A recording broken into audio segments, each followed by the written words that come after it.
G'day, Josh from the Automotive Clinic. Got a VF GTS come in. Now this vehicle's come in, it's no crank, no start. We don't have any communications with the engine computer. The battery is dead as well. So the vehicle needs a new battery. Now I'll just show you some quick basic checks. We come under here and I pulled some wiring diagrams. We've got no power at these ECU fuses here, so that one, a bunch of relays aren't coming on. So under the bonnet, just to check our main powers and grounds quickly, normal test light hooked up to battery positive. When you touch the chassis ground, it's nice and bright, but when I touch the engine block, as you can see, it's very dim. So I'll show you the difference there. Bright, dim. So that to me shows us that we've got a bad block ground. The next thing I'll do with that is we're just going to hook up a jumper lead. So if I hook up jumper cable from there to there, I'm tipping we are going to have a bunch of relays click on. Oh, there we go. You can hear the throttle motor clicking on. That means ECU's powered up. So that proves that we've got a bad engine block ground.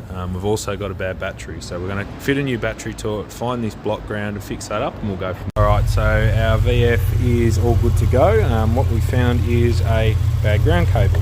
It actually doesn't look too bad at all, but as you can see, test light's hooked up to battery positive. We have a good engine ground now, so that's all sorted. And what I'll actually show you is we'll hook this up to the multimeter and ohm this cable out. This cable ohms out fine, but it's no good. So all we've done is make a new ground cable from there down to there, and we'll ohm this cable out now. Alright, so as you can see with that ohmed out, it ohms out completely fine, but yeah, cable's no good, and that shows you that you've got to load test these circuits. You can't just do a resistance check on ground cables to make sure they're all good. Alright, there's our follow-up. It's been idling for about 2-3 minutes, and as you can see, we're at 14.7 volts, so we're charging good. We now have a good block ground, and this HSV is good to go. Alright, so the VF's had a few parts replaced. Looks like it's had a wiring harness because we've got one sitting in the back here. It's definitely had a starter motor. I had a quick look under there, and the starter motor that's in there is brand new. I believe HSV was leaning towards putting an ECU in it, and that's when the customer decided to take it from there. So as you can see, we've got the ground straps all made up, and starts first time.